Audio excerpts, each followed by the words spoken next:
안녕하세요. 금샘의 세금 이야기 금동우 세무사입니다. 오늘은 광고사직 처리하면 회사가 입을 수 있는 불이익이라는 제목으로 동영상을 올리게 되었습니다. 아마도 여기에 대해서 생소하게 생각하시는 분들이 계실 겁니다. 사실 일부 회사의 경우 직원이 퇴사 시 실업급여를 받게 해줄 목적으로 퇴직 사유로 광고사직이라고 신고를 하는 경우가 있습니다. 제가 저의 유튜브 채널에 실업급여에 대해서 올려놓은 동영상이 있습니다. 그 동영상에서도 설명을 하였지만 실업급여 요건 중에 하나로 비자발적 실업이라는 게 있습니다. 만일 근로자가 스스로 퇴사를 하였다면 실업급여를 받을 수 없습니다. 그래서 일부 사업주분들이 직원 퇴사 시 실업급여를 받게 해줄 목적으로 광고사직으로 퇴사 신고를 합니다. 실업급여는 정부에서 지급하는 것이기 때문에 근로자가 단순히 실업급여를 신청한다고 해서 회사에 별다른 불이익이 가해지지는 않습니다. 그렇기 때문에 비자발적 실업을 만들기 위해서 광고사직으로 신고하는 경우가 있는데 여기에 대해서 주의해야 할 부분을 설명드리겠습니다. 바로 광고사직 처리하면 회사가 불이익을 입는 경우가 발생할 수 있다는 것입니다.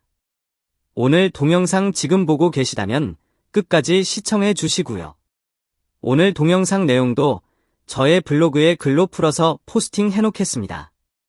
자, 그러면 지금부터 광고사직 처리하면 회사가 입을 수 있는 불이익에 어떤 것들이 있는지 화면을 보면서 살펴보기로 하겠습니다.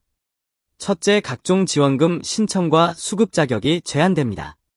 정부로부터 고용증대와 관련해서 각종 지원금을 지원받는 상태에서 광고사직 처리한다는 것은 더 이상 지원을 받지 않겠다는 의사표시입니다. 한번 생각을 해보세요. 고용증대를 위해 정부에서 각종 지원을 하고 있는데 광고사직 처리하는 것은 정부의 정책과 정반대 방향으로 가는 것입니다. 그러니 더 이상 각종 지원금을 받을 수 없습니다. 두 번째, 광고사직 처리가 반복된다면 고용노동부 상시점검 대상이 될 수 있습니다.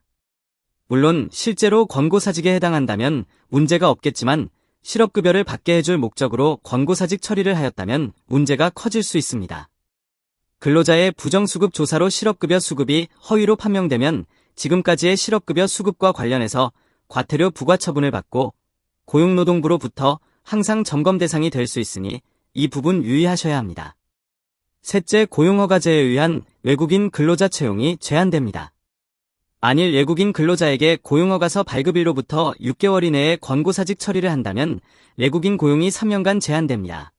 특히 제조업의 경우 일손이 부족해 외국인 근로자를 많이 채용하는데 외국인 근로자 고용업체의 경우 반드시 이 부분 기억을 하셔야 됩니다. 마지막으로 인턴 지원 제도에 있어서 불이익을 받을 수 있습니다. 사업주가 광고사직 반복 처리 시 근로장려금 지원 대상에서 제외됨은 물론이거니와 각종 인턴 지원 제도 대상에서도 제외됩니다.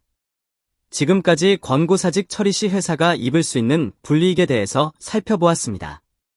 아무런 생각 없이 실업급여를 받게 해줄 목적으로 광고사직 처리한다면 각종 지원금을 수급받을 수 없을 뿐만 아니라 부정수급으로 적발되면 상당한 비용의 과태료를 부담하게 됩니다.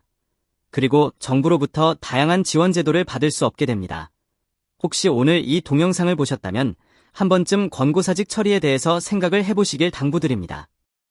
오늘 동영상 내용이 여러분에게 약간이라도 도움이 되셨다면 구독, 좋아요 부탁드리겠습니다. 끝까지 시청해주셔서 감사합니다.